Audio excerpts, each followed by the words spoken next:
সকাল থেকে আজ ব্যস্ততা বেড়েছে স্বাধীনের। ও সিরিয়ালের জন্য আউটডোর শ্যুটের প্রয়োজন। তাই আজ বিকেলে ওকে টিমের সঙ্গে রওনা দিতে হবে বেনারসের উদ্দেশ্যে। তবে প্রয়োজনীয় কিছু ইনডোর শ্যুট বিকেলের মধ্যে কমপ্লিট করতে হবে। তার জন্য সকাল সকাল ঘুম থেকে উঠে রূপকথাকে না নিয়েই স্টুডিওতে চলে গেছে। এদিকে রূপকথা পড়েছে মুশকিলে। হিয়া চলে গেছে কোচিংয়ে। রূপকথার বাড়িতে একা বোরিং লাগছে ভীষণ। তাই টিভিটা অন করতে ওর চোখের সামনে ভেসে ওঠে স্বাধীন আর একটি মেয়ের ঘনিষ্ঠ মুহূর্তের ভিডিও। সেখানে স্বাধীন মেয়েটাকে জড়িয়ে ধরে আছে। মেয়েটি উল্টো দিকে দাঁড়িয়ে থাকা, তার মুখ দেখা যাচ্ছে না ভালো করে। রূপকথার চোখ বড় বড় হয়ে যায়, মুখ থেকে আপনা আপনি বের হয়, হিয়ার বৌদি। তারপর টিভির ওপরের ডান দিকের কোনায় চ্যানেলের লোগো দেখে শব্দ করে হেসে ওঠে রূপকথা। সে বোকা বনেছে। এটা ওনার সিরিয়ালের দৃশ্য, আর আমি ভাবছি সত্যিকারের। কৌতূহলবশত সিরিয়ালের বাকি অংশটুকু দেখতে শুরু করলো রূপকথা। কোনোদিনও সিরিয়াল না দেখলেও এখানে ইন্টারেস্ট পেল রূপকথা। সুমি মীনাক্ষীরা ঠিকই বলতো, এই লোকটা একটু বেশিই সুন্দর। কথাটা বলে চমকে উঠল রূপকথা। এটা অন্যায়। সে তো ভালোবাসে অধিরাজকে। সেখানে অন্য মানুষের প্রতি এমন মনোভাব জন্মানো ঠিক না। নিজের মনকে শান্ত করতে দুম করে টিভি অফ করলো রূপকথা। রূপকথা দি কাজের মাসি চাপার ডাকে ঘোর কাটল রূপকথার। ঘুরে তাকালো সে রূপকথার দিকে। কিছু বলবে? দাদাবাবু অনেকক্ষণ ধরে আপনাকে ডাকছে, আপনি শুনতে পাননি, তাই আমি এলাম ডাকতে। উনি এই ভর দুপুরবেলা বাড়িতে এলেন? শরীর ঠিক আছে ওনার? আপনি নিচে চলুন, গিয়ে দেখবেন। রূপকথা তড়িঘড়ি করে নিচে নেমে স্বাধীনের পাশে গিয়ে দাঁড়ায়। স্বাধীন সোফায় মাথা এলিয়ে বসে আছে। আপনার কি শরীর খারাপ লাগছে? রূপকথার ডাকে মাথায় উঁচু করলো স্বাধীন। আমাদের বেনারস যেতে হবে, আপনি প্যাকিং করে নিন। হিয়াকেও বলছি, ও আসছে। ভুরু কুচকে তাকালো রূপকথা স্বাধীনের দিকে। Benaras? Yes, for outdoor shoot. কখন বেরোবেন? সন্ধ্যা 8টায় ফ্লাইট। এখনও অনেকটা সময় আছে। আপনি একটু খাওয়া দাওয়া করে ঘুমিয়ে নিন। আমি যাব না ভাইয়া। সামনে আমার মেডিকেল এন্ট্রান্স। এখন কোচিং গ্যাপ দেওয়া যাবে না। 5টা দিনের তো ব্যাপার, একটু ম্যানেজ করব না ভাইয়া। এক্সাম আর 20 ডেজ বাকি। এখন একদম ম্যানেজ করতে পারবো না। তোকে বাড়িতে রেখে আমি ওখানে গিয়ে শান্তি পাবো না। কেন? রূপকথাদি তো আছে। রূপকথা আমার সঙ্গে যাচ্ছে হিয়া। রূপকথাদি যাবে? হ্যাঁ, উনি আমার পার্সোনাল অ্যাসিস্ট্যান্ট, ওনাকে আমার লাগবে। তাই জন্য তো আমি ফ্লাইটের টিকিট কেটেছি 3টে। তোরা যা, আমাকে নিয়ে চিন্তা করিস না। তোর এতগুলো সিকিউরিটি বডিগার্ড থাকতে আমার কিচ্ছু হবে না। যত বিশ্বস্ত মানুষও হোক না কেন, তোকে কারো কাছে রেখে আমি ভরসায় পাবো না।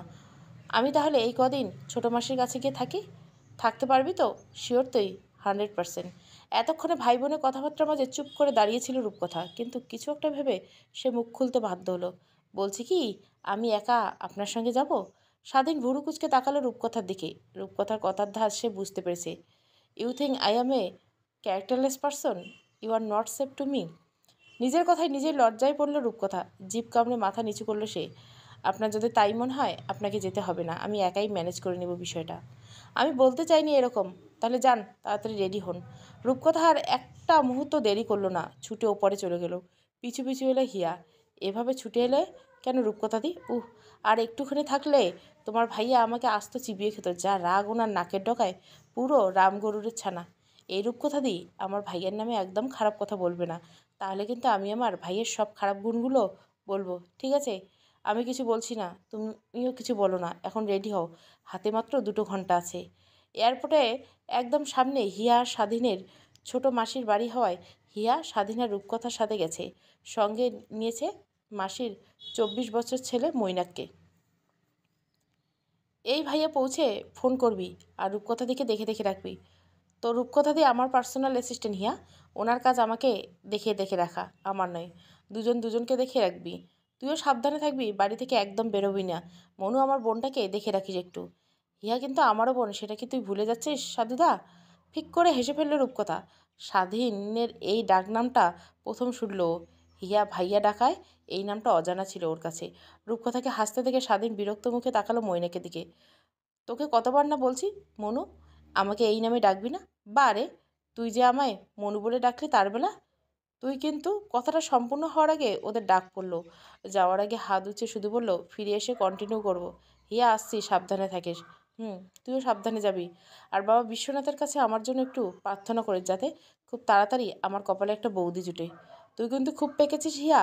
তাড়াতাড়ি যা, নাহলে প্লেন তোদের রেখে রওনা দিয়ে দিবে। রূপকথা আর স্বাধীনকে বিদায় জানিয়ে হিয়া আর মৈনাক রওনা দিল বাড়ির উদ্দেশ্যে। দুপুরে কোচিংয়ে যাওয়া ঘুম হয়নি হিয়ার, তাই তাড়াতাড়ি ডিনার করে ঘুমিয়ে পড়েছে হিয়া। ফোনটা ভাইব্রেট হতে ঘুম চোখে ফোনটা রিসিভ করলো। হ্যালো, কে? কী করছেন ম্যাডাম? পড়াশোনা বাদ দিয়ে ঘুমাচ্ছেন? আমার তো কোনো স্টুডেন্ট নেই, আমাকে ম্যাডাম কেউ তো ডাকে না। কাল রাত 9টার থেকে ঘুমোচ্ছ, এখন ভোর 5টা বাজে। তাড়াতাড়ি উঠো আর পড়তে বসো। এখন হুমকি শুনে হিয়ার ঘুম চটকে যায়। এবার বুঝতে পারে এটা উজান। তড়িঘড়ি করে শোয়া থেকে উঠে বসে। আপনি ভোরবেলা উঠেছেন কেন? আমি এখনও ঘুমাইনি। মানে আপনি সারা রাত ঘুমাননি? শরীর খারাপ করবে তো। জেট ল্যাগ, কিছুদিন এই প্রবলেমটা হবে। কানাডা এখন সন্ধ্যা, তাই ঘুম আসছে না। ও এবার ঘুমিয়ে পড়ুন। তুমি ফ্রেশ হয়ে ব্রাশ করে পড়তে বসো, সামনে এক্সাম, ভুলে যেও না। আপনি থাকতে ভুলে যাওয়ার জো আছে? অনেক পাকা পাকা কথা বলেছ, ফোনটা রেখে চুপচাপ পড়তে বসো। 9টা অবধি টানা 4 ঘন্টা পড়বে, তারপর আমাকে ফোন করবে। 4 ঘন্টা? হুম হুম। শেষ শব্দটা একটু টেনে উচ্চারণ করে ফোনটা কাটলো হিয়া। ফোনটা বুকে জড়িয়ে মুচকে এসে বিছানা থেকে নামলো। জানলার কাছে গিয়ে জানলার পর্দাটা সরিয়ে দিতে একটা অন্যরকম অনুভূতি হলো ওর। অনেক দিন পর এত ভোরে ও ঘুম থেকে উঠেছে। ভোরের পরিবেশটা উপভোগ করার সুযোগই পায় না। আজ বেশ ভালো লাগলো ওর। খোলা জানলা, হাওয়ায় জানলা দিয়ে নিজের মাথাটা বাড়িয়ে উপভোগ করতে লাগলো ভোরের শিশির, পাখির ডাক, মিষ্টি একটা সুবাস আর কুয়াশা। 3 দিন কেটে গেছে বেনারসে স্বাধীন আর রূপকথার। এই 28 বছর জীবনে ওর প্রথম বেনারসে যাওয়া, তাই চুটিয়ে মজা করছে ও। দুজন নতুন বন্ধু হয়েছে ওর। স্বাধীনের সমস্ত প্রয়োজনীয় জিনিস ওকে সাজিয়ে গুছিয়ে দেওয়া, আর মাঝে মাঝে সময় পেলে গঙ্গার ধারে বসে সন্ধ্যা আরতি দেখে গঙ্গার একপাশে ওদের হোটেলে হাওয়ায় একাই চলে যাওয়া। ও গঙ্গার পাড়ে, আজও তার অন্যথা হয়নি। কলকাতা ফিরতে এখনও 2-3 দিন বাকি। কালকের দিনটা থেকে পরশু বিকেলে ওদের ফ্লাইট। হিয়ার সাথে একটু আগে ফোনে কথা বলছে, চুপচাপ বসে ভাবতে থেকে ওর আর অধীরাজের ছোটবেলার কথা, ওদের বন্ধুত্বের কথা, ওদের ছেলে মানুষের কথা। রূপকথা, একটা পুরুষের কণ্ঠ ভাবনা থেকে বেরিয়ে আসে রূপকথার। পিছনে ঘুরতে দেখতে একজন পুরুষ দাঁড়িয়ে আছে। ছেলেটাকেও চেনে, স্বাধীনের কো-অ্যাক্টর, নাম অনির্বাণ। সিঁড়ি দিয়ে উঠে যায়, কাছে যায় রূপকথার। কিছু বলবেন? অনির্বাণ উপর নিচে মাথা নাড়িয়ে হ্যাঁ বোঝালো। তোমাকে আমি অনেক দিন ধরে একটা কথা বলবো বলবো ভাবছি, কিন্তু বলে উঠতে পারছি না। এত হেজিটেট করছেন কেন? যা বলার বলুন না। আসলে স্টুডিও তো তুমি সেদিন স্বাধীনের সাথে প্রথম এলে, সেদিনে তোমাকে দেখে আমার ভালো লেগে গেছে। ভালোবাসি আমি তোমাকে। 2 পা পিছিয়ে যায় রূপকথা, অবাক চোখে তাকিয়ে আছে সে অনির্বাণের দিকে। রূপকথার চোখে হঠাৎ করে ভেসে উঠল স্বাধীনের মুখটা। Sorry mister Anirban, I am already committed. এই কথাটা রূপকথাটা অনেক ভেবেই বলেছে অনির্বাণকে। এটা না বললে ছেলেটা হয়তো তাকে বারবার এই একই কথাটাই বলতো। কিন্তু রূপকথা এইসব ঝামেলা চায় না। এই প্রাপ্তবয়সেও কারোর সাথে প্রেমের সম্পর্কে জড়াতে চায় না। তারপর অনির্বাণকে পিছনে ফেলে চলে আসে হোটেলের উদ্দেশ্যে। হোটেলে ঢুকতে স্বাধীনের মুখোমুখি হয় রূপকথা। কোথায় গিয়েছিলে? গঙ্গার ঘাটে। স্বাধীন রূপকথাকে ভালো করে পর্যবেক্ষণ করলো। রূপকথার ভিতরে চলা অস্থিরতা বুঝতে পারছে স্বাধীন। আর ইউ ওকে রূপকথা? আপনাকে দেখে ঠিক মনে হচ্ছে না। রূপকথা নিজেকে যতটা সম্ভব স্বাভাবিক করে তুলল স্বাধীনের সামনে। I am okay, please don't worry. Okay, আচ্ছা শুনুন, আমাদের আউটডোর শ্যুট শেষ, আমরা কালই কলকাতা ব্যাক করছি। ঠিক আছে। রূপকথা স্বাধীনকে পাশ কাটিয়ে চলে যেতে গেলে স্বাধীন রূপকথা হাত ধরে, তারপর ছেড়েও দেয়। রূপকথা আবার স্বাধীনের সামনে পিছিয়ে আসে। কিছু বলবেন? স্বাধীন নিজের হাতে থাকা সাদা রঙের প্যাকেটটা এগিয়ে দেয় রূপকথার দিকে। আজ রাত্রিবেলা একটা পার্টি অ্যারেঞ্জ করা হয়েছে, এটা পড়বেন। রূপকথার কৌতূহল দৃষ্টি প্যাকেটটা নিল স্বাধীনের হাত থেকে। তারপর প্যাকেটটা ফাঁকা করে দেখতে পেল একটা হোয়াইট কালারের শাড়ি। এইসব আপনি বড্ড বেশি কথা বলেন, যেটা বলছি সেটা করবেন। আজ পার্টিতে যেন এই শাড়িটা আপনার পরনে দেখতে পাই। ধন্যবাদ, রুমে যান। এখানে আপনার খাবার রাখা আছে। ঠিক আছে। নিজের রুমে রেডি হচ্ছে রূপকথা। ওর সঙ্গে রুম শেয়ার করছে মন্দিরা নামের একজন মেকআপ আর্টিস্ট। সেও একটু একটু হেল্প করছে রূপকথাকে। তোমাকে একটা প্রশ্ন করবো রূপকথা? হ্যাঁ বলো না। স্বাধীন আর তোমার মধ্যে কি প্রেমের সম্পর্ক? স্বাধীন তোমার প্রতি এত কেয়ারিং? চমকে ওঠা রূপকথা। লাস্ট কয়েকদিনও নিজেও খেয়াল করছে স্বাধীনের আচরণ। প্রথম দেখায় রাগী গম্ভীর মানুষটা যেন হঠাৎ নরম স্বভাবের হয়ে গেছে। না না, যেমনটা ভাবছো তেমনটা নয়। দরজায় কলিং বেল বাজলে রূপকথার মন্দির আর প্রশ্ন এড়িয়ে যেতে দরজা খুলে দেয়। একজন ওয়েটার দাঁড়িয়েছে একটা জুসের গ্লাস হাতে নিয়ে। স্বাধীন স্যার, এটা আপনার জন্য পাঠালেন। স্বাধীন স্যার আমার জন্য পাঠিয়েছেন? হ্যাঁ ম্যাম, আর মন্দিরা ম্যামকে বলে দিবেন ওনাকে ডিরেক্টর স্যার ডাকছেন। ওকে, এটা দিয়ে আপনি যান। জুসের গ্লাসটা হাতে নিয়েই রূপকথা আবার ভিতরে ফিরে এলো। মন্দিরাদি, ডাইরেক্টর স্যার তোমাকে ডেকেছেন। মন্দিরের রুম থেকে বেরিয়ে গেলে রূপকথা দরজা বন্ধ করে দেয়। অন্যদিকে স্বাধীন নিজের রুমে রেডি হচ্ছে। ওর রুমটা রূপকথার রুমের একদম পাশে। হঠাৎ মনে পড়ল ও শাড়ি দিল ম্যাচিং জুয়েলারি সেটটা দিতে ভুলেই গেছে রূপকথাকে। তাই জুয়েলারি সেটের প্যাকেটটা নিয়ে রূপকথার রুমের দিকে যায় স্বাধীন। যেতেই দেখতে পায় রূপকথার রুমের দরজার সামনে অনির্বাণ দাঁড়িয়েছে। সন্ধিহান চোখে তাকায় অনির্বাণের দিকে। অনির্বাণও স্বাধীনকে দেখে চমকে ওঠে। অনির্বাণ, তুমি এখানে?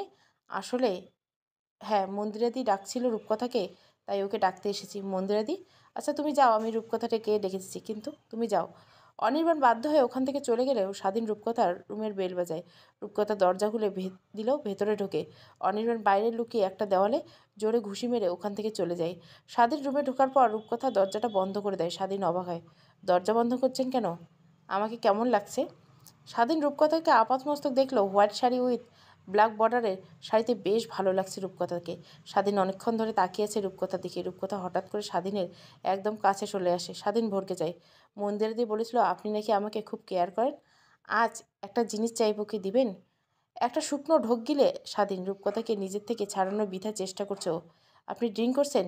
না, আপনি তো আমাকে জুস পাঠিয়েছিলেন, ওটা খাওয়ার পর থেকে না আমার আপনার আদর পেতে ইচ্ছে করছে। রূপকথার কথা শুনে স্বাধীন ওকে জোর করে নিজের কাছ থেকে সরায়। এই রুমে ওর থাকা ঠিক হবে না ভেবে রুমের দরজা খুলতে মুখোমুখি হয় অনির্বাণের। তুমি? অনির্বাণ স্বাধীনের কোনো উত্তর না দিয়ে ওখান থেকে চলে যায়। স্বাধীন যেতে যাবে, হঠাৎ একটা মেডিসিনের খালি প্যাকেট ওর চোখে পড়ে। ওটা হাতে তুলে দেখতেই চমকে ওঠে ও। এই মেডিসিন? এটা কি রূপকথাকে কেউ জুসের মাধ্যমে আমার নাম করে? ও মাই গড! ওই জন্য উনি আমাকে এরকম কথা বললেন? না, ওনাকে এভাবে ছাড়া যাবে না, হাসপাতাল নিয়ে যেতে হবে এক্ষুনি। এই মেডিসিনে অ্যান্টিজোট না পড়লে খুব বড় একটা ক্ষতি হয়ে যাবে। স্বাধীন আবারও রূপকথার ঘরে ঢুকলো। স্বাধীনকে দেখে রূপকথা এসে ওকে জড়িয়ে ধরলো। আপনি কেন আমাকে ছেড়ে গিয়েছিলেন? আমাকে একটু ভালোবাসুন না রূপকথা, আমার সঙ্গে এক জায়গায় যাবেন? না, আমি কোথাও যাব না, আমি এখন আপনার সঙ্গে এখানেই থাকবো, আমাকে প্লিজ নিজের করে নিন। স্বাধীন রূপকথাকে অনেক জোরাজোরি করেও রূপকথাকে নিয়ে যেতে ব্যর্থ হলো। মেডিসিনের ইফেক্ট খুব বাজেভাবে ছড়িয়ে পড়েছে রূপকথার মধ্যে। সে সময়ের সাথে সাথে আরও পাগলামি শুরু করছে। আমাকে ক্ষমা করবেন, আপনাকে বাঁচাতে আপনার অসুস্থতার সুযোগ নিতে হবে আমাকে, এর কোনো উপায় নেই। আমি এই রুম থেকে চলে গেলে অন্য কেউ আপনার সম্মান বাঁচাতে এটা আমাকে করতে হবে। নিজের ভালোবাসাকে বদনাম হতে দিতে পারবো না আমি। হিয়া, তোর ভাইয়াকে ভুল বুঝিস না, তোর রূপকথা দিকে যে রক্ষা করতে হবে আমায়, ক্ষমা করিস। ফোন বার করে ওদের পরিবারের অ্যাডভোকেটকে কিছু মেসেজ করলো স্বাধীন। তারপর ফোনটা টেবিলে রেখে চোখ বুলিয়ে একটা দীর্ঘশ্বাস ফেলে রূপকথার ডাকে সাড়া দিল স্বাধীন। সম্পূর্ণ অনিচ্ছাকৃত একটা বিভীষিকাময় কালো রাত নেমে এলো রূপকথা আর স্বাধীনের জীবনে। কিছুটা সময় পেরিয়ে গেছে। গঙ্গার ঘাট থেকে ভেসে আসছে মন্দিরের ঘণ্টার টিমের সবাই গেছে গঙ্গার আরতি দেখতে। হোটেলে শুধু রূপকথা আর স্বাধীন। ঘড়ির কাঁটায় রাত 11:30 বেজে একটু বেশি। রুমে স্বাধীনের বুকে মাথা রেখে অঘরে ঘুমাচ্ছে রূপকথা। স্বাধীন জেগে আছে, ও জানে এরপর ওর করণীয় কী। কলকাতায় ফিরে রেজিস্ট্রি ম্যারেজটা সেরে ফেলবে ও। কিন্তু ততক্ষণে এই ঘরের মধ্যে ঘটে যাওয়া কথাটা সবার কাছ থেকে গোপন রাখতে হবে। তার জন্য ওকে এখন রুম থেকে বেরোতে হবে, রূপকথাকে ডাকতে হবে ঘুম থেকে। তাই ও রূপকথার মাথায় হাত বুলাল। রূপকথা, আমাদের পার্টিতে যেতে হবে, ওটা রূপকথা। রূপকথা উঠল না, বরং আরও বেশি করে আঁকড়ে ধরল স্বাধীনকে। এতক্ষণ ওর ওষুধের ঘর কেটে গেলেও ঘুমের ঘর কাটেনি। কিন্তু রূপকথাকে এখন না তুললে সে অন্য কেউ চলে আসতে পারে। জোর করে রূপকথাকে তুলে ওয়াশরুমে নিয়ে গিয়ে ওর চোখে মুখে জল দিল স্বাধীন। তৎক্ষণাৎ ঘুম ছাড়ল রূপকথার। পাশে স্বাধীনকে দেখে ওর কাছ থেকে ছিটকে সরে এলো। আপনি এখানে? কি হয়েছিল আমার? স্বাধীন আবারও রূপকথাকে দু হাত দিয়ে আগলে নিল। কিচ্ছু হয়নি, একটু পরে পার্টি শুরু হবে, তুমি তৈরি হয়ে নাও। রূপকথা খেয়াল করলো স্বাধীন ওকে তুমি বলে সম্বোধন করছে। স্বাধীন রূপকথাকে ধরে রুমে নিয়ে গেল। পুরোটা সময় রূপকথা শুধু স্বাধীনের দিকে তাকিয়েছিল। আস্তে আস্তে ও সব কিছু মনে পড়ে গেল। বিছানায় ধপাস করে বসে পড়লো, কিন্তু স্বাধীনকে কিছু বলল না। পুরোটা ভুলে যাওয়ার অভিনয় করলো। আমার ভুলে আপনার কেরিয়ার আমি শেষ হতে দেব না স্বাধীন, আপনার চরিত্র কোনো দাগ লাগতে দেব না, আপনাকে কোনো অস্বস্তিতে ফেলবো না। আমি চলে যাব আপনার থেকে অনেক দূরে। আজকে যা ঘটেছে সেটা আমরা দুজন ছাড়া কেউ জানবে না, এমনকি আপনিও জানাবেন না যে আমার সবটা মনে আছে। কথাগুলো মনে মনে আওড়ালো রূপকথা। স্বাধীনের দিকে একটা মিষ্টি হাসি দিয়ে বলল, সবাই কি গঙ্গা আরতি দেখতে গেছে? পার্টি কখন শুরু হবে? ভুরু কুচকে তাকালো স্বাধীন রূপকথা দিকে। ওষুধের ডোজ এতটাও নয় যে যা ঘটেছে সবটা ভুলে যাবে ও। একটু আগে কি হয়েছে তোমার কিছু মনে নেই? কি হয়েছে একটু আগে? আমার কি মনে নেই? স্বাধীন চুপ করে যায়। রূপকথাকে এখনই কোনো অস্বস্তিতে ফেলবে না ভেবে আর কিছু বলে না। একেবারে কলকাতায় গিয়ে কোর্ট ম্যারেজটা সেরেই ঘটনাটা খুলে বলবে। না না, কিছু না, তুমি রেডি হয়ে নাও, আমি রুমে যাচ্ছি। রূপকথা মাথা নাড়িয়ে সম্মতি জানায়। স্বাধীন রুম থেকে বেরিয়ে যেতে ও দরজা বন্ধ করে দিয়ে মেঝেতে বসে পড়ে ধপ করে। মাথার চুলগুলো খামচে ধরে রূপকথা। কেন আমার সাথে এমন হয়? আমি তো এরকম নই, তাহলে কেন আজ স্বাধীনকে ফোর্স করলাম? আমার চরিত্র এমন হতে পারে না, আমি খারাপ মেয়ে নই। স্বাধীনের প্রতি নজর এতটাও খারাপ নয় যে আমি ওনাকে জোর করি। না, এর পিছনে অন্য কোনো কারণ আছে। হ্যাঁ, ওই জুসটা তো কিছু একটা, ওই জুসটা তো স্বাধীন পাঠিয়েছিল, তাহলে কি উনি এই গেমটা? না, এটাও সম্ভব না। স্বাধীন এমন মানুষ না। আমি আজ ওর চোখে জল দেখেছি। আমাকে জানতে হবে সবটা। কে ওই জুসটা পাঠিয়েছিল? জানতে হবে আমাকে। কলকাতা। আজ হিয়া কোচিং ক্লাসের নাম করে মাসির বাড়ি থেকে বেরিয়েছে উজানের সঙ্গে দেখা করার জন্য। মৈনাক কোচিংয়ের সামনে নামিয়ে দিয়ে চলে গেছে, আবার ছুটির সময় আনতে আসবে। উজান কোচিংয়ের সামনে অপেক্ষা করছিল। হিয়া আসতে হিয়াকে নিয়ে একটা অটোতে উঠল। আজ হঠাৎ এত জরুরি তলব যে আমাকে মিথ্যে বলে মাসির বাড়ি থেকে বেরোতে হলো? অনেক কথা আছে তোমার সাথে, ফোনে বলার থেকে সামনাসামনি বললে তুমি বেশি খুশি হবে, তাই দেখা করা। কি কথা বলুন তাড়াতাড়ি। তোমার হাতে কত সময় আছে? 4 ঘন্টার মতো। তোমাকে এক জায়গায় নিয়ে যাব। কোথায়? এত প্রশ্ন করো কেন? গেলেই দেখতে পাবে। প্রায় আধা ঘন্টা জার্নি শেষে উজান হিয়া পৌঁছালো একটা 3 তলা বিশিষ্ট বড় বিল্ডিংয়ের সামনে। অটো থেকে নেমে বিল পরিশোধ করতে উজান তারপর হিয়ার হাতটা ধরে ভিতরে প্রবেশ করলো। একটা বড় মাঠ, সাদা জামাকাপড় পরিহিত অনেক মহিলা পুরুষ সেখানে ঘোরাঘুরি করছে। হিয়া কৌতূহল দৃষ্টি তাকায় উজানের দিকে। উজান হিয়ার প্রশ্ন বুঝতে পারে। মাকে আনতে এসেছি। উজান হিয়ার হাত ধরে ভিতরে যায়। একজন ডাক্তার এসে ওদের সামনে দাঁড়ায়। আরে উজান যে, শুনলাম তুমি নাকি হার্টের ডাক্তার হয়ে গেছো। কংগ্রাচুলেশন বেটা। Thank you uncle. ওয়েলকাম। তা উজান, তোমার পাশে কে ওটা? বৌমা নাকি? উজান হেসে হিয়ার দিকে তাকায়। হিয়া ততক্ষণে লজ্জায় মাথা নামিয়ে ফেলেছে। উজান ডাক্তারকে ইশারায় বলে, মা কোথায় আঙ্কেল? আমরা আজ মাকে নিয়ে যেতে এসেছি। আজই নিয়ে যাবে? তোমার মা কিন্তু এখনো পুরোপুরি সুস্থ হয়নি। অর্ধেক জীবনটা তো মাকে ছাড়াই কাটিয়ে দিলাম, বাকি জীবনটা না হয় মা বৌমাকে নিয়ে একটা সুখের সংসার গড়ার চেষ্টা করি। বিয়ে করে ফেলেছ? দেরি আছে, আপাতত 5-6 বছর। আচ্ছা, তোমার মা কিচেনে আছে, তোমরা ভিতরে আসো। আমি তোমার মায়ের কিছু সমস্ত ফর্ম রেডি করছি। ডাক্তার চলে গেলে উজান হিয়াকে নিয়ে রান্নাঘরের দিকে যায়। উজানের মা উজ্জয়িনী চ্যাটার্জি এখন অনেকটা সুস্থ, শুধু কাউকে চিনতে পারেন না উনি।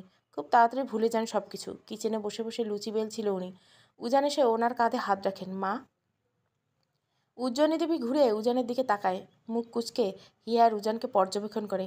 তোমাকে কোথাও জেনে দেখেছি। কে বলো তো তুমি? মা, আমি তোমার ছেলে উজান। ও হ্যাঁ, মনে পড়ছে, কিন্তু এই মেয়েটাকে। হিয়া উজ্জয়িনী দেবীকে প্রণাম করে। কে মা তুমি? হিয়া একগাল হেসে উত্তর দেয়, হিয়া, হিয়া মিত্র। উজান ওর মাকে বসা থেকে তোলে, তারপর কিচেন থেকে বেরিয়ে মাকে নিয়ে বাইরে এসে হিয়াও আসে পিছু পিছু।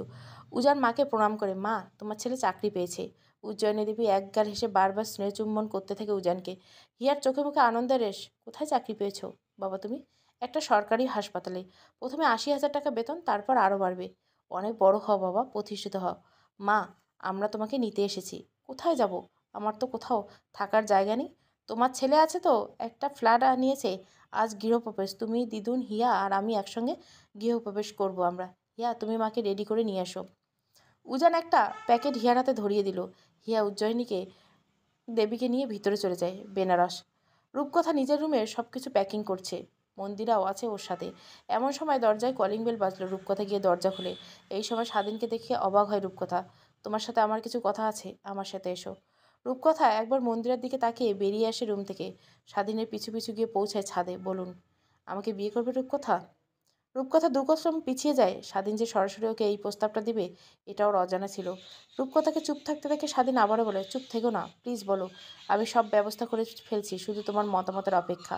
তাহলে কলকাতায় ফিরে আমরা বিয়েটা করেই নিব? এটা সম্ভব নয় স্বাধীন। আপনার সাথে আমাকে যায় না। আপনি আমার থেকে বেটার কাউকে পাবেন। ঝোঁকের বসে কোনো ভুল সিদ্ধান্ত নেবেন না। আর তাছাড়া আমার পক্ষে আপনাকে বিয়ে করা সম্ভব নয়। উজানের বাড়িতে গৃহপ্রবেশের পুজো শেষ। 3টে বেডরুম, একটা হলরুম, কিচেন আর 3টে অ্যাটাচ ওয়াশরুম নিয়ে অ্যাপার্টমেন্টের 2 তলায় ছোট্ট একটি ফ্ল্যাট। পুজোর পুরোটা সময় হিয়া শাড়ি পরেছিল। এখন শাড়ি চেঞ্জ করার জন্য উজানের রুমে আসে হিয়া। উজানও আসে পিছে পিছে। বাড়ি পছন্দ হয়েছে ম্যাডামের? হিয়া মুখ গোমড়া করে উজানের কথায় কোনো পাত্তা না দিয়ে বারান্দায় গিয়ে দাঁড়ায়। উজানও পিছন পিছন গিয়ে হিয়ার পাশে দাঁড়ায়। ম্যাডামের কি অভিমান হয়েছে? হিয়া মুখ ফেয়ার। উজান মুখ টিপে হাসে। আমার কাছে কিন্তু ম্যাডামের রাগ ভাঙানোর জন্য একটা দারুণ খবর আছে। ওইসব ছেলে ভোলানোর গল্পে আমার রাগ ভাঙবে না। আপনি চাকরি পেলেন, ফ্ল্যাট নিলেন রেন্টে, অথচ আমি কিছু জানতে পারলাম না। বলে দিলে কি সারপ্রাইজ থাকতো নাকি? আজকে জানার পর কেমন সারপ্রাইজ হয়েছে বলো? হিয়া কোনো উত্তর দেয় না। মুখ ফিরিয়ে দাঁড়ায় উজানের থেকে। তোমার ভাইয়ারা আজ রাত্রিবেলা কলকাতা ব্যাক করছে। হিয়া জিজ্ঞাসা দৃষ্টিতে উজানের দিকে তাকায়। বললেই হলো, ভাইয়া বলে গেছে পরশু সকাল হয়ে হয়ে যাবে ফিরতে। রূপকথা একটু আগে আমাকে ফোন করেছিল, 2 ঘন্টা পরে ওদের ফ্লাইট। সত্যি? 100%। ঠিক আছে, আপনি তাহলে এখন বাইরে যান, আমি চেঞ্জ করে নিই। তাড়াতাড়ি ফিরতে হবে, নাহলে মৈনাক দা খুঁজবে কিন্তু। ঠিক আছে, তুমি চেঞ্জ করে শাড়িটা ওয়াশরুমে রেখে দাও, আমি কাচিয়ে আলমারিতে রেখে দেবো। আচ্ছা, আমি ভুলেই গেছিলাম, এই শাড়িটা কি আপনি কিনেছেন? কেন বলো তো? শাড়িটা আমার খুব পছন্দ হয়েছে। উজান হাসে। তারপর হিয়াকে ধরে ভিতরে নিয়ে যায়। আলমারির সামনে দাঁড়িয়ে আলমারিটা খুলে হিয়া অবাক হয়। পিছনে ঘুরে উজানের দিকে তাকায়। এগুলো কার? সব তোমার।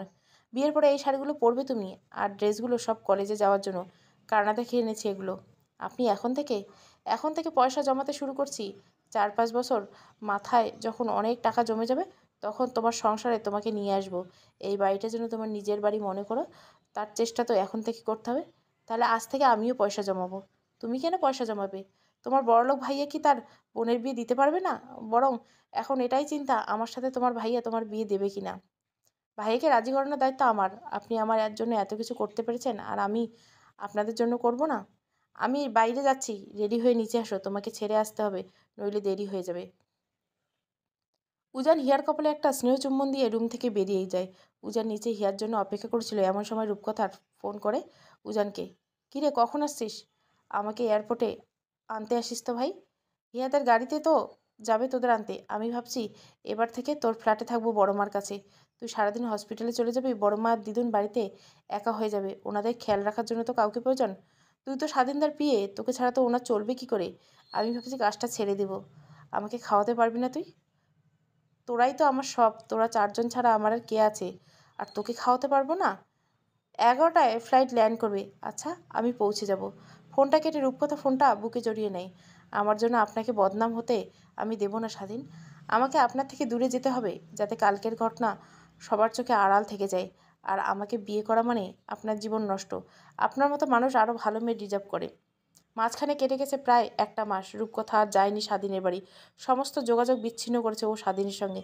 স্বাধীন রূপকথাকে না পেয়ে ভেঙে পড়ছে। বারবার তার নিজেকে অপরাধী মনে হচ্ছে। রূপকথা কোনো অভিযোগ না করে যেন ওকে দোষী বানিয়ে দিয়ে চলে গেছে। এমনকি কোনো খবরও জানে না রূপকথার। হিয়া আজ মেডিকেল এন্ট্রান্স, তাই স্বাধীন আজ ছুটি নিয়েছে। হিয়াকে নিয়ে সে এক্সাম সেন্টারে যাবে। হিয়া ওদের ব্যাপারে কিছুই জানায়নি এখনও। ভাইয়া, আমি রেডি, চল। হিয়াকে নিয়ে গাড়ি স্টার্ট দিল স্বাধীন। এক্সাম সেন্টার পড়েছে ওদের বাড়ি থেকে 1 ঘন্টা দূরের একটা কলেজে। ভাইয়া, একটা প্রশ্ন করব? স্বাধীন গাড়ি চালাতে চালাতে সম্মতি জানালো হিয়াকে। হিয়া একটা জোরে শ্বাস নিয়ে স্বাধীনকে জিজ্ঞাসায় পড়েই ফেলল, তুই কি রূপকথা দিকে ভালোবাসিস? স্বাধীন জোরে ব্রেক মারল, যাতে করে আনমনা হিয়া সামনের দিকে খানিকটা ঝুঁকে পড়ল। হঠাৎ এমন প্রশ্ন কী দেখে মনে হলো তোর আমি রূপকথাকে ভালোবাসি? রূপকথা দিয়ে চলে যাওয়ার পর থেকে তুই যেন কেমন হয়ে গেছিস, ঠিকমতো কথা বলিস না আমার সাথে, সারাদিন শুধু স্টুডিও পড়ে থাকিস। স্বাধীন বোঝে এই একটা মাস রূপকথার কথা ভেবে হিয়াকে সময় দিতে পারছে না। হিয়ার সাথেও আগের মতো কথা বলে না। সারাদিন মনমরা হয়ে বসে থাকে। আই এম সরি হিয়া, আসলে এত কাজের প্রেশার ছিল, তাই তোকে সময় দিতে উঠতে পারিনি। I am extremely sorry. রূপকথাদির সাথে দেখা করবি ভাইয়া? তুই জানিস রূপকথা কোথায় আছে? হ্যাঁ, আমি বাড়িটা চিনি। তুই মন দিয়ে এক্সামটা দে, তারপর একসঙ্গে যাব। রূপকথার সঙ্গে আমার অনেক ইম্পর্টেন্ট কথা আছে। উজানের ফ্ল্যাটে ড্রয়িংয়ের সোফায় বসে আছে স্বাধীন আর হিয়া। ওদের সামনে দাঁড়িয়ে আছে উজান আর উজ্জয়িনী দেবী।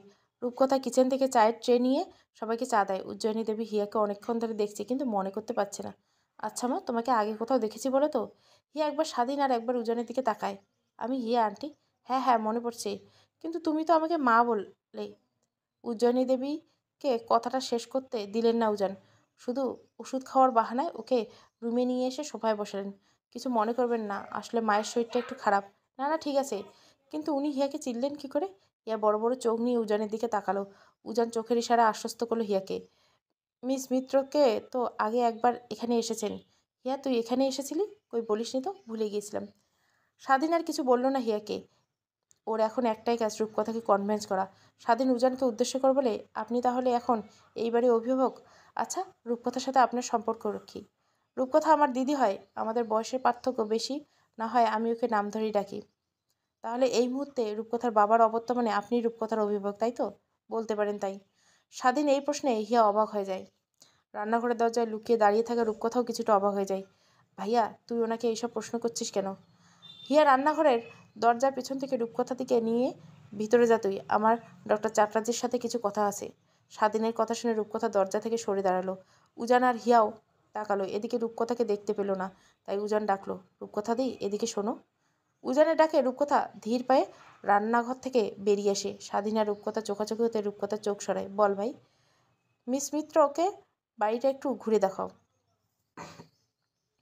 উজানের কথা হিয়া মুখ টিপে হাসলো। এইবারে প্রত্যেকটা কোণা ওর চেনা, তবুও ওদের অভিনয় চালিয়ে যেতেই হবে স্বাধীনের সামনে। রূপকথা হিয়াকে নিয়ে ভিতরে যায়। বলুন মিস্টার মিত্র, আমি রূপকথাকে বিয়ে করতে চাই। সন্ধ্যা নেমেছে কিছুক্ষণ আগে। স্বাধীন আর উজান মুখোমুখি বসে আছে বেশ কয়েক মিনিট হলো। এই মুহূর্তে উজানের কি মন্তব্য করা হচ্ছে সেটা ওর অজানা, কারণ রূপকথাকে বিয়ের সিদ্ধান্ত যে ওকে নিতে হবে এটা ওর কল্পনার বাইরে ছিল। রূপকথাকে আমি ভালোবাসি, ওর সাথে আমার পরিচয়টা অল্প দিনে হলো, ভালোবাসাটা কিন্তু সত্যি, এটা আমি রিয়েলাইজ করেছি এই 1 মাস রূপকথাকে ছাড়া। প্লিজ ডক্টর চ্যাটার্জি, আপনি না করবেন না। এই বিষয়ে আমার বলার কিছুই নেই, এখানে রূপকথার মতামতই সব। ও যদি চায় আপনাকে বিয়ে করতে তাহলে হবে, না চাইলে হবে না। চলুন আমার সঙ্গে। কোথায়? রূপকথার রুমে। স্বাধীন আর উজান সোফা ছেড়ে উঠল। তারপর উজান স্বাধীনকে রূপকথার ঘরের সামনে নিয়ে গিয়ে বাইরে থেকে টোকা দিল, ভিতরে আসছি আমরা, আয়। স্বাধীন আর উজান রুমে ঢুকে দেখলো হিয়া বিছানায় বসে চিপস খাচ্ছে। উজান ভুরু কুচকে তাকালো। স্বাধীন রূপকথাকে দেখলো মেয়েটা কেমন যেন চুপচাপ হয়ে গেছে। হিয়া একবার বাইরে যেত, আমার কিছু কথা আছে রূপকথার সাথে। ভাইয়া, তুই শুধু আমাকেই বাইরে পাঠিয়ে দিচ্ছিস কেন বলতো? আমি থাকবো এখানে, জেদ করিস না, তোকে পরে বলবো আমি সব। হিয়া মুখ ভার করে দাঁড়ালো। উজান হিয়াকে চোখের ইশারায় রাগ করতে বারণ করলো, তারপর মাথা নেড়ে বাইরে যেতে বললো। হিয়ার আগে দুমদাম পা ফেলে রুম থেকে বেরিয়ে গেল। মিস্টার মিত্র তোকে বিয়ে করতে চাই রূপকথা, তোর মতামত জানতে আমরা এখানে এলাম। রূপকথা অবাক হয় না, কারণ ও আগের থেকে জানতো স্বাধীন এখানে শুধু শুধু আসেনি। ও ভেবে রেখেছে স্বাধীন এমন কথা বলবে, তাই উত্তরও আগের থেকে সাজিয়ে রেখেছিল। আমি ওনাকে বিয়ে করতে পারবো না, আমি অন্য একজনকে ভালোবাসি। উজান ভুরু কুচকে তাকালো রূপকথার দিকে। এই কথাটা এই প্রথম শুনল। স্বাধীন কল্পনা করেনি এরকম উত্তরে। ডক্টর চ্যাটার্জি, আমি রূপকথার সাথে একটু একা কথা বলতে চাই। আচ্ছা। উজান রূপকথা আর স্বাধীনকে রেখে বাইরে বেরিয়ে গেল। তারপর সোজা নিজের রুমে যেতে দেখতে পেল হিয়া এখনও চিপসের প্যাকেট নিয়ে বসে আছে আর মুখে সব বিড়বিড় করছে। এই অবেলা চিপস খাচ্ছ কেন? উজানকে দেখে হিয়া বিছানা থেকে নেমে তেড়ে এসে উজানের জামার কলার ধরে। উজান একটু ভড়কে যায়। আমি এই বাড়ি কে? বউ? আমার ননদের ব্যাপারে কথা শোনার কোনো অধিকার আমার নেই? আছে। তাহলে আপনার সম্বন্ধে কেন আমাকে ওই ঘর থেকে বের করে দিল? উজান বোঝে হিয়া খুব রেগে আছে, তাই স্বাধীনকে ভাইয়া না বলে উজানের সম্বন্ধী বলে সম্বোধন করছে। উনি তোমার দাদা হিয়া, আমাকে শুধু সব জায়গা থেকে বের করে দেয়। আমি তো এখন বড় হয়ে গেছি, 2 মাস পর 21+ হব, এখনও আমার সঙ্গে এই অবিচার। তাই বলে তুমি এই রুমে চলে আসবে? তোমার ভাইয়া যদি এই রুমে চলে আসে আর দেওয়ালের চারদিকে লাগানো তোমার ছবিগুলো দেখে ফেলে? আমি আমার ঘরে এসেছি, কে কি বলবে বলে দেখুক একবার। আচ্ছা শোনো, এবার মনে হচ্ছে রূপকথাদি নয়, তুমি রূপকথার ননদ হতে চলছো মানে? উজান নিজের কলার থেকে হিয়ার হাত দুটো সরিয়ে হিয়ার গলা জড়িয়ে ধরে। তোমার ভাইয়া আমার কাছে রূপকথাদির জন্য বিয়ের প্রস্তাব নিয়েছে। ভাইয়া নিজেও বলল এটা আপনাকে? রূপকথাদি রাজি? রূপকথার ঘরে বিছানায় বসে এটা ওটা ঘাটছে স্বাধীন। রূপকথার জানলার সামনে পর্দায় আঙ্গুল দিয়ে চেপে ধরে দাঁড়িয়েছে। সে মুখোমুখি হয়নি স্বাধীনের। কাকে ভালোবাসো? আছে একজন, নাম বলা বারণ, তার কারণ অনেক আছে। আর আমি? আমার প্রাক্তন বস। আর কোনো সম্পর্ক না, নেই। স্বাধীন এবার উঠে দাঁড়ায়, রূপকথার কাছে গিয়ে ওর সামনে একটা ডাক্তারি রিপোর্ট তুলে ধরে। রূপকথা গোল গোল চোখে তাকায় রিপোর্টটার দিকে, তারপর ছো মেরে নিয়ে নেয় ওটা। এখনও বলবে কোনো সম্পর্ক নেই? না, নেই।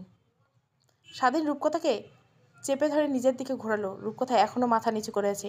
আমার চোখের দিকে তাকিয়ে বলো, আমাদের মধ্যে বস আর বিয়ে ছাড়া কোনো সম্পর্ক নেই? রূপকথা তবুও মাথা তোলে না। স্বাধীনকে আড়াল করে চোখের জল লুকানোর বৃথা চেষ্টা করছে রূপকথা। স্বাধীন রূপকথার কপালে কপাল ঠেকালো।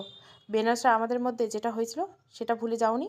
আর এখন আমার সন্তান তোমার মধ্যে বড় হয়েছে, আমাকে আমার সন্তানের থেকে দূরে করে দিও না। ও, আপনি? আপনার নয়। স্বাধীন রূপকথার মুখটা তুলে ধরল নিজের হাত দিয়ে। রিপোর্টে ক্লিয়ারলি লেখা আছে 5th উইক চলছে, আর আমাদের মধ্যে ওই ঘটনা হয়েছে পাক্কা 28 দিন আগে।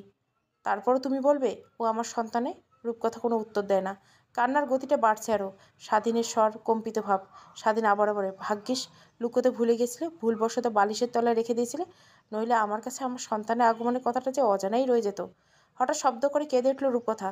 আমাকে বিয়ে করলে আপনার কেরিয়ার শেষ হয়ে যাবে, সবাই আপনাকে অনেক খারাপ বলবে, মিডিয়া একবার জেনে গেলে কেউ জানবে না ভিতরের কথা, আমি ওদের যতটুকু জানাবো ততটুকুই জানবে। আপনি একজন পাবলিক ফিগার, মিডিয়াতে আপনার বাড়িতে ডট পেতে আছে আপনার খবর জানার জন্য। ওদের কাছে ভিতরের খবর পাওয়া কঠিন কিছু না। সব পাবলিক ফিগারদের নিজের ব্যক্তিগত একটা জীবন থাকে। আমার ব্যক্তিগত জীবন বলতে তুমি আর হিয়া আর আমাদের অনাগত সন্তান। আমি হিয়াকে যেমন একটা পার্সোনাল স্পেস দিয়ে এসেছি এতদিন, তেমন আমার স্ত্রী আর সন্তানের পার্সোনাল স্পেস পাবে। তাদের ব্যক্তিগত জীবন নিয়ে কেউ কোনোদিন কাটাছেড়া করবে না, যেমন আমি হিয়ার ক্ষেত্রে হতে দেইনি। আর যদি সবাই জেনে যায় বেনারসের ঘটনা, জানবে না। এমনকি আমার বোন আর তোমার ভাইয়াও কোনোদিন জানতে পারবে না। বাচ্চাটা যখন জন্ম হবে সবাই তো বুঝে যাবে আমি সব ভেবে রেখেছি রূপকথা, তুমি শুধু বিয়েতে মত দাও। আমি তোমায় ভালোবাসি রূপকথা, তোমাকে ছাড়া যে আমি অচল এটা আমি এই 1 মাসেই বুঝেছি। আপনি আমাকে ভালোবাসেন? সন্দেহ আছে অনেকটা। বিয়ের পর সব সন্দেহ দূর করে দেব, শুধু তুমি বলো বিয়েতে রাজি কিনা। রূপকথা মুচকি এসে দুদিকে মাথা নাড়িয়ে সম্মতি দেয়। স্বাধীন প্রেগনেন্সি রিপোর্টটা লুকিয়ে নেয় নিজের কোটের মাঝে। তারপর ধীর পায়ে বেরিয়ে আসে দুজনের রুম থেকে। ড্রয়িং রুমে এসে স্বাধীন হিয়াকে খুঁজতে থাকে। রূপকথার মাথায় হাত পড়ে হিয়া কোথায় থাকতে পারে ভেবে। আপনি এখানে বসেন, আমি হিয়াকে ডাকছি। কাউকে দেখতে হবে না, আমি এখানেই। হিয়া রান্নাঘর থেকে ট্রেতে খাবার সাজিয়ে ডাইনিং টেবিলে রাখে। স্বাধীন অবাক হয়। তুই রান্নাঘরে কি করছিলি? রান্না করছিলাম। উজান আসে হিয়ার পিছু পিছু ট্রেনিংয়ে। আমি ওনাকে বারণ করছিলাম, উনি শোনেনি। আমাকে ইমোশনাল ব্ল্যাকমেল করে সবটা করেছেন। আমি কিছু করিনি, ডাক্তার চ্যাটার্জি সবটা করেছেন। আমি শুধু হাতে হাতে একটু এগিয়ে দিয়েছি। মিস্টার মিত্র আপনি? মিস মিত্র আর রূপকথা বসে পড়ুন। আমি মা আর দিদুনকে খবরটা দিয়ে আসছি। উজানকে বাধা দেয় হিয়া। উজান ইশারায় জিজ্ঞাসা করে কী হয়েছে? আপনি বসুন, আমি দিদু আর মাকে আন্টিকে খবরটা দিয়ে এসেছি। আপনি অতিথি, আপনি বসুন, আমি পারবো। অতিথি কথা শুনিয়ে রেগে যায় হিয়া। চোখ রাঙিয়ে তাকায় উজানের দিকে। আমি অতিথি? রূপকথা বুঝতে পারে পরিস্থিতি অন্যদিকে যাচ্ছে, তাই নিজে গিয়ে উজানের হাত থেকে খাবারের প্লেটটা নিয়ে নেয়। তারপর হিয়ার কাছে গিয়ে কানে কানে বলে, তোমার ভাইয়া আছেন কিন্তু, তাই সংযত হয়ে কথা বলো। 3 দিনের মাথায় বিয়েটা হয়ে গেল রূপকথা আর স্বাধীনের। তেমন আয়োজন করা হয়নি বিয়েটা। পরিবারের লোকজন আর কয়েকজন আত্মীয়ের উপস্থিতিতে বিয়েটা হয়েছে। রূপকথার বাবা মা কেউ আসে নাই। কলকাতায় থাকাকালীন যতটা সঞ্চয় ছিল উজানের সেটা দিয়ে নিজের সামর্থ্য মতো সব জায়গায় আয়োজন করছে। সোনা অলংকার দিয়ে রূপকথাকে সাজানোর সামর্থ্য এই মুহূর্তে উজানের নেই। তাই হিয়ার জন্য বানানো রাখা কয়েকটা গহনা আর দিদুনের গহনা দিয়ে রূপকথাকে সাজিয়ে শ্বশুরবাড়ি পাঠিয়েছে উজান। একটু আগে মিত্রবাড়ির বধূবরণ হয়েছে রূপকথার। এই বাড়িতেও আগেও থেকেছে, কিন্তু এইবার যেন আলাদা অনুভূতি হচ্ছে। এখনও এ বাড়ির বউ, স্বাধীনের বউ সে। কি মিসেস রূপকথা মিত্র? আমাকে ভাতৃবধূ বানাতে গিয়ে যে নিজেই আমার ভাতৃবধূ হয়ে গেলেন। মুচকি হাসে রূপকথা। ওরা এখন হিয়ার রুমে বসে আড্ডা দিচ্ছে। আর কেউ নেই বাড়িতে, সব আত্মীয়রা চলে গেছে। তাই 2 ননদ বৌদিতে দুপুরে খাওয়া দাওয়া শেষ করে গল্প করতে বসেছে। আমি তোমাকে কিন্তু বৌদি বলতে পারবো না। আমি এখন থেকে তোমাকে দিদিভাই বলে ডাকবো। তোমার যেটা ইচ্ছে সেটা বলতে পারো। তাই তো নাম ধরেই ডাকি। তুমিও নাম ধরে ডাকতে পারো। হ্যাঁ, তোমার ভাইয়ের মতো নাম ধরে ডাকলে আমার ভাই আমাকে আস্ত চিবিয়ে খাবে। স্বাধীন কাউকে দেখতে না পেয়ে হিয়ার ঘরে আসলো, কিন্তু ওদের কথোপকথন শুনে দরজার বাইরে থেমে গেল স্বাধীন। আচ্ছা দিদিভাই, তোমাদের প্রেমটা হলো কিভাবে? আমি টেরি পেলাম না। এটা তোমার ভাইয়াকে জিজ্ঞাসা করবে। উনি আমাকে প্রথম ভালোবাসার কথা জানিয়েছে। আমার আনরোমান্টিক ভাইয়া তোমাকে প্রপোজ করলো? আনরোমান্টিক না সাই। সিনগুলো দেখেছো? নায়িকাগুলোর প্রতি যেন ভালোবাসা উতলে পড়েছে। ওটা তো অভিনয়। অভিনয় না ছাই। চোখে দেখে তো মনে হয় সত্যি সত্যি প্রেম করছে ওই নায়িকার সাথে। তা টিভি সিরিয়াল না দেখে রূপকথা চ্যাটার্জিকে কবে সিরিয়াল দেখতে শুরু করলো শুনি? পর্দার বাইরে থেকে এহেন কথাটি বলতে বলতে রূপকথা আর হিয়ার সামনে এলো স্বাধীন। রূপকথা স্বাধীনকে দেখে মাথার ঘোমটাটা ভালো করে টেনে বসলো। হিয়া, তোর বৌদিকে জিজ্ঞাসা করতো কবে থেকে সিরিয়ালটা দেখতে শুরু করছে। আমি মোটেও সিরিয়াল দেখি না। সোশ্যাল মিডিয়াতে মাঝে মধ্যে আপনার সিরিয়ালের ক্লিপগুলো চলে আসে, তখনই দেখি। এত সিরিয়াল থাকতে শুধু আমার সিরিয়ালগুলি আসে, নাকি ম্যাডাম বিয়ের আগের থেকে স্বাধীন মিত্রকে স্টক করছে? আপনাকে আমি স্টক করতে যাব কোন দুঃখে? তাহলে ম্যাডাম এত জেলাস কেন আমাকে আর অর্চিতাকে দেখে? বোনের সামনে কি বলতে হয় সেটা ভুলে বসছেন নাকি? স্বাধীন হিয়ার দিকে তাকালো। হিয়া ওদের দুজনের ঝগড়া দেখে মুসকে মুসকে হাসছে। এতক্ষণ চুপ করে থাকলো, এবার চুপ করে থাকতে পারলো না। তোমরা দুজনেই চুপ করে বসো। আমার কিছু প্রশ্ন আছে, সেই প্রশ্নগুলোর উত্তর তোমরা দুজনকে দিতে হবে। হ্যাঁ ম্যাডাম বলুন। তোমার স্টুডেন্টরা তোমার প্রশ্নের উত্তর দেওয়ার জন্য রেডি। তোরা কবে থেকে লুকিয়ে লুকিয়ে প্রেম করছিস? গত 4 দিন আগের থেকে। বেনারসে কী এমন ঘটলো যে তুই রূপকথা দেখে এতটা ভালোবেসে ফেললি আর চটজলদি বিয়ে করে নিতে হলো? 1 বছরও হয় নাই প্রেম করছিস। হিয়ার প্রশ্ন শুনে রূপকথা আর স্বাধীন একে অপরের দিকে তাকায়। স্বাধীন রূপকথাকে আশ্বস্ত করে, তোর রূপকথাতে তো একটাই কথা, প্রেম করতে হলে বিয়ে পর করব, বিয়ের আগে কিছুই না। আর তুই অনির্বাণকে তো চিনিস, ও তো আবার রূপকথাকে প্রপোজ করে বসছিল। তাই রূপকথার মন ঘুরে যাওয়ার আগে ওকে নিজের সাথে বেঁধে নিলাম। অনির্বাণের কথা শুনে রূপকথা অবাক দৃষ্টিতে তাকায় স্বাধীনের দিকে। উনি যে আমায় প্রপোজ করেছিলেন, আপনি সেটা দেখেছিলেন? বিরক্ত হয় স্বাধীন। রূপকথার মুখে এই আপনি ডাকটা একদম ভালো লাগে না ওর। ও যখন আপনি থেকে তুমিতে এসেছে, তখন রূপকথাকেও আপনি থেকে তুমিতে আসতে হবে। এই হিয়া, তো রূপকথা দিকে বলে দিস তো, এখন আমাদের বিয়ে হয়ে গেছে, তাই সিনেমার নায়কদের মতো যেন আপনি আজ্ঞে না করে। ওটা তো আমার অভ্যাস। 2 দিনের মধ্যে সময় দিচ্ছে, অভ্যাস পাল্টে ফেলো, চেষ্টা করব। মুচকি হাসে স্বাধীন। তবে কদিনের মধ্যে ওর মনে একটাই প্রশ্ন ঘুরপাক খাচ্ছে হিয়াকে নিয়ে। হিয়াকে জিজ্ঞাসা করাটা ঠিক হবে নাকি কিছু বলেনি, কিন্তু আজ চুপ থাকতে পারছে না। হিয়া, তোকে একটা প্রশ্ন করবো? হ্যাঁ, বল না। রূপকথার ভাইয়ের বাড়িতে তুই আগে কতবার গেছিস? চমকে ওঠে হিয়া আর রূপকথা দুজনেই। স্বাধীনের থেকে এই প্রশ্নটা একদম অনাকাঙ্ক্ষিত ছিল ওর কাছে। কাচুমুচু মুখ করে ও রূপকথার দিকে তাকায়। রূপকথা মনে মনে ভাবে, বারবার বারণ করেছিলাম এমন আচরণ করো না, যাতে তোমার ভাইয়ের সন্দেহ করে। না, আমার কোনো কথা শুনবে না।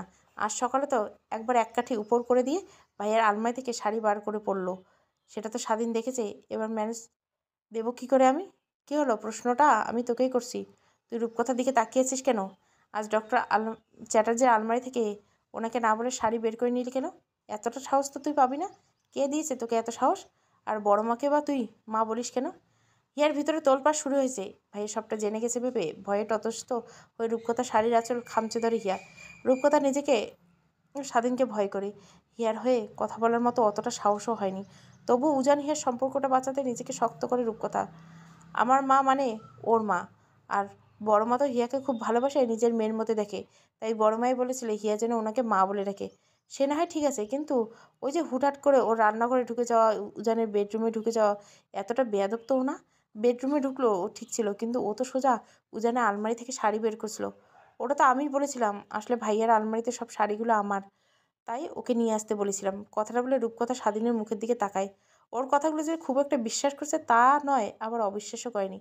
ঠিক আছে, হ্যাঁ, নেক্সট টাইম একদম বেয়াদবি করবি না। ওটা আমাদের আত্মীয়র বাড়ি, আমাকে না বলে ওই বাড়ি যাবি না কোনোদিন। হ্যাঁ, বাধ্য মেয়ের মতো ঘাড় নাড়ে স্বাধীন বিছানা থেকে নামি। আমি স্টুডিও যাচ্ছি, ফিরতে রাত হবে। বাড়ির বাইরে বেরোবি না। স্বাধীনকে দেখে রূপকথা বিছানা থেকে নামে। আজকেও যাবেন স্টুডিওতে? হ্যাঁ, আজ হাফ ডে ছুটি পেয়েছিলাম, এখন না গেলে স্যালারি কাটবে। সাবধানে যাবেন। স্বাধীন রূপকথাকে ইশারায় বোঝালো একবার ওর রুমে যেতে, তারপর বেরিয়ে গেল রুম থেকে। স্বাধীন চলে যেতে হিয়া ছুটে এসে রূপকথা দিকে জড়িয়ে ধরলো পিছন থেকে। Thank you, thank you. তুমি না থাকলে আজ ভাইয়া আমাদের সম্পর্কটা এন্ড করে দিত। রূপকথার সামনে ঘুরে হিয়ার গালে হাত রেখে মুচকে আসে। আমি থাকতে তোমাদের সম্পর্ক ভাঙতে দিব না। আমার ভাইয়াকে রাজি করানোর দায়িত্ব আমার। আমাদের সম্পর্ক একটু স্বাভাবিক হোক, আমি ওনাকে বোঝাবো। তুমি পারবে? পারবো। এখন আমি একটু যাই, তোমার ভাইয়া কিছু লাগবে কিনা দেখে আসি। রূপকথা স্বাধীনের রুমে আসতে পিছন থেকে রূপকথাকে জড়িয়ে ধরলো স্বাধীন। রূপকথাকে ছাড়া পাওয়ার চেষ্টা করেও ব্যর্থ হলো। একবার বলো ভালোবাসি। চমকে উঠল রূপকথা। অতীত থেকে বেরিয়ে এসো। তাড়াতাড়ি স্বাধীনকে ভালোবাসাও সম্ভব নয়, সময় লাগবে। স্বাধীন রূপকথাকে ছেড়ে ওকে সামনের দিকে ঘোরালো। তুমি আমাকে ভালোবাসো না? আমার একটা অতীত আছে, সেটা থেকে বেরোতে আমার সময় লাগবে। এখন স্বামী হিসাবে ভালো না বাসলেও আমার সন্তানের বাবা হিসাবে ভালোবাসি আপনাকে। ঠিক আছে, সময় নাও, যতটা ইচ্ছে সময় নাও, কিন্তু দিন শেষে যেন উত্তরটা পজিটিভ হয়। নিঃশব্দে হাসলো রূপকথা। হবে। শোনো, যে জন্য ডাকলাম, মেডিসিনগুলো সময় মতো খাবে। নিজের আর আমাদের বেবির অযত্ন যেন না হয়। আর কয়েকটা মাস যাক, তোমার জন্য একজন হেল্পিং হ্যান্ড রাখবো। সাবধানে যাবেন আপনি, আর তাড়াতাড়ি ফিরে আসবেন। মিস করব। আজ কাল রাত্রি তাড়াতাড়ি এলেও একে অপরকে দেখতে পারবো না, তাই মিস করার প্রশ্নই আসে না। তাহলে আজ রাতটা স্টুডিও থেকে যাই। ওই তোর চিতা থেকে দূরে থাকবেন। Are you jealous? রূপকথা হাত দেখে বলে একটু একটু। মুচকি হাসে স্বাধীন। রূপকথা যে তার প্রতি দুর্বল সেটা বোঝে, তবু রূপকথাকে কিছু সময় দিবে। রূপকথার সামনে কিছুটা এগিয়ে এসে ঝুঁকে নিজের ঠোঁট স্পর্শ করালেও রূপকথার কপালে চোখ বুঝল রূপকথা। আসছি। ঘরেতে ভ্রমর এলো গুনগুনিয়ে। দ্বিতীয় পর্ব।